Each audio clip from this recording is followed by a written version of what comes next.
خالق تک پہنچنے کے جتنے بھی راستے ہیں ہمیں قرآن کریم نے بتائے، ان میں سجدے کے علاوہ سب راستے مخلوق سے ہو کر گزرتے ہیں۔ اولاد کے لیے ماں باپ کو بنا دیا کہ اگر وہ ماں باپ کی اطاعت کرے، خدمت کرے تو وہ اللہ کا قرب پا سکتا ہے۔ بے شمار واقعات ہیں ایسے۔ حضرت بایزید بستامی فرماتے ہیں کہ میں نے ماں کی خدمت کی تو میرا قلب منور ہو گیا، روشن ہو گیا۔ ماں نے پانی مانگا، میں نے پانی لا کے دیا، سردیوں کی رات تھی، ماں نے ہاتھ اٹھا دیے، میرا قلب روشن ہو گیا۔ اب ماں باپ کی خدمت اللہ کا قرب پانے کا ایک ذریعہ ہے۔ والدین اگر اولاد کی صحیح خدمت کریں، اللہ کی رضا کے لیے کریں تو وہ ان کے لیے نجات کا باعث ہے۔ یہاں تک کہ اگر ہم جانوروں سے بھی حسن سلوک کریں اور مقصود اللہ کی رضا ہو۔ میرے حضور نے حدیث بتائی کہ بنی اسرائیل میں ایک فاحشہ عورت تھی۔ ایک مرتبہ وہ پانی پینے گئی کنویں پر تو اس نے دیکھا کہ ایک کتا بھی پیاسا ہے، اس کے پاس اور تو کچھ نہیں تھا، اس نے پانی نکالا، بھر کر اس کو پلا دیا۔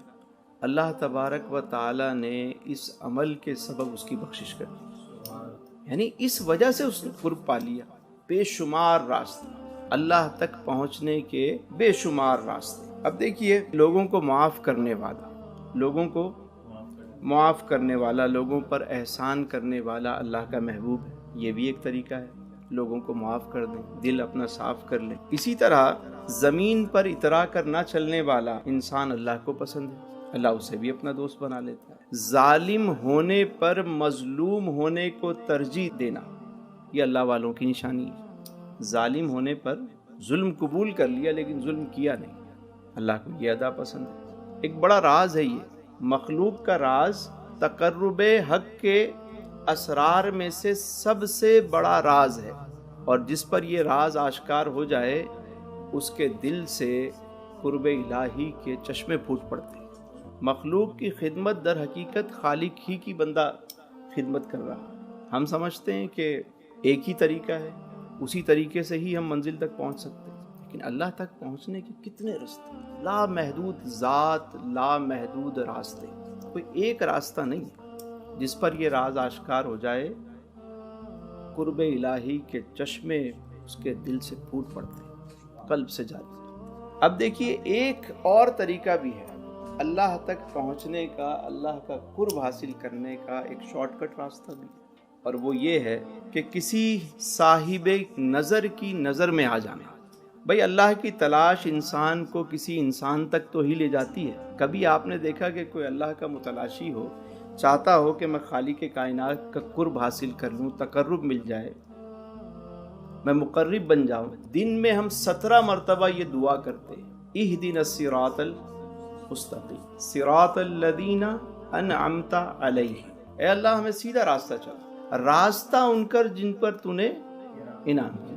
اب میں یہ پوچھتا ہوں، میرا سوال یہ ہے کہ کیا کبھی ہم نے تڑپ کر یہ دعا کی کہ یا اللہ کسی انعام یافتہ سے ملا دے؟ دن میں 17 مرتبہ ہر فرض نماز میں سورہ فاتحہ پڑھی جاتی ہے، ہم روزانہ 17 مرتبہ یہ دعا مانگتے ہیں، لیکن کبھی ہم نے تڑپ کر یہ بھی دعا مانگی کہ مولا کسی انعام یافتہ سے ملا دے؟ آج بھی قرآن قیامت تک کے لیے ہے، آج بھی کوئی تڑپ کر یہ دعا مانگے نا، یا تو وہ کسی انعام یافتہ تک پہنچ جائے گا یا انعام یافتہ اس تک پہنچ جائے گا۔ آج بھی تقرب خدا کا ایک راستہ یہ بھی ہے کہ کسی صاحب نظر کی نظر میں آ جانا۔ اللہ اللہ کیے جانے سے اللہ نہ ملے، اللہ والے ہیں جو اللہ سے۔ ہمارے یہاں ایک چیز مشہور ہے، ہم کہتے ہیں بھائی نظر لگ جاتی ہے، تو یقیناً حق ہے، نظر بد لگتی ہے۔ میں یہ کہتا ہوں کہ اگر نظر بد لگ سکتی ہے تو نظر خیر بھی تو لگ سکتی ہے بھائی، سبحان اللہ۔ نظر حق بھی تو لگ سکتی ہے، اس میں بھی تو تاثیر ہے نا۔ ہم ایک ہی طرف کیوں دیکھ رہے ہیں کہ نظر بد لگ سکتی ہے، نظر بد ہو گئی؟ کبھی کسی نظر خیر والی نظر میں بھی آپ صاحب نظر کی نظر میں آ جاؤ، پھر آپ دیکھو کیسے منازل طے ہوتی ہیں، کیسے مدتوں کا سفر جو ہے وہ لمحوں میں طے ہوتا ہے۔ تو یہ بھی ایک قرب الہ کا بہت بڑا ذریعہ ہے کہ کسی صاحب نظر کی نظر میں آ جانا۔ حدیث قدسی ہے، اللہ رب العزت ارشاد فرماتا ہے، یتقرب عبدی بالنوافل، میرا بندہ میرا قرب نوافل کے ذریعے حاصل کرتے ہیں۔ میں کسی سے پوچھوں کہ نوافل کے ذریعے قرب کیسے حاصل ہوتا ہے تو جواب ملتا ہے جناب ہماری سوچ تو یہی ہے نا، ہم سمجھتے ہیں نفل کا مطلب 2 رکعت نماز ہی ہے، یقیناً وہ بھی نفل ہے، لیکن نفل کا جو فلسفہ ہے یہ بہت وسیع ہے۔ ہر کار خیر جو ہے وہ نفل میں آتا ہے۔ نوافل پڑھنا، سجدے کرنا تقرب الہ کا ذریعہ ہے، لیکن نوافل کی جو ڈیفینیشن ہے وہ بہت وسیع ہے۔ ہر کار خیر، آپ نے کسی کی مدد کی، بلکہ حدیث مبارکہ میں ہے، مسلم شریف کی روایت ہے، سیدنا ابو ہریرہ راوی ہیں، فرماتے ہیں رسول اللہ صلی اللہ علیہ وسلم نے فرمایا کل بروز قیامت اللہ تبارک و تعالیٰ فرمائے گا اے بندہ فلاں، ایک شخص سے مخاطب کہ میں بیمار تھا، تو میری عیادت کو نہیں آیا۔ وہ کہے گا باریلا، میں کیسے آپ کی عیادت کر سکتا ہوں؟ اے میرے مالک تو رب العالمین ہے۔ اللہ فرمائے گا اے میرے بندے، میرا فلاں بندہ بیمار تھا، میرا فلاں بندہ بیمار تھا اور تجھے خبر تھی، تو اگر وہاں پہنچ جاتا تو مجھے وہیں پاتا تو۔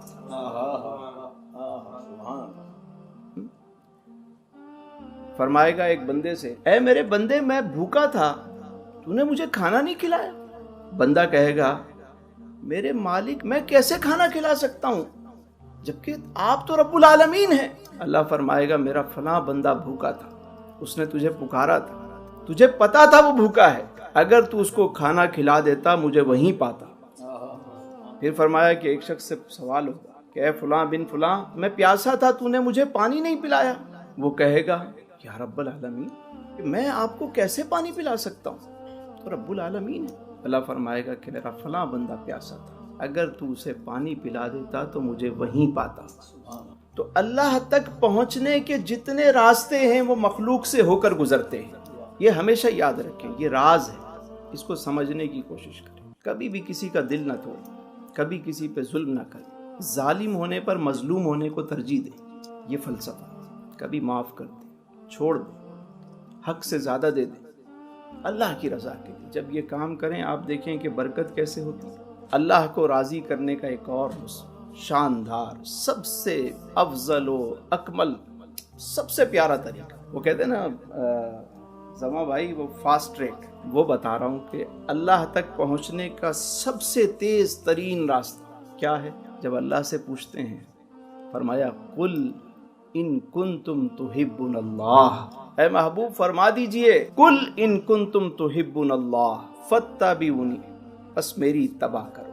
اے محبوب جب یہ تمہاری اتباع کریں گے تو کیا ہوگا؟ یحببکم اللہ، اللہ انہیں اپنا محبوب بنا لے گا۔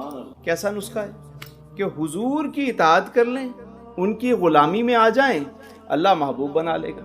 اب دیکھیے کہ اللہ کا قرب پانے کا اس سے آسان راستہ کیا ہوگا؟ صرف حضور کی اطاعت کرتے چلے جائیں۔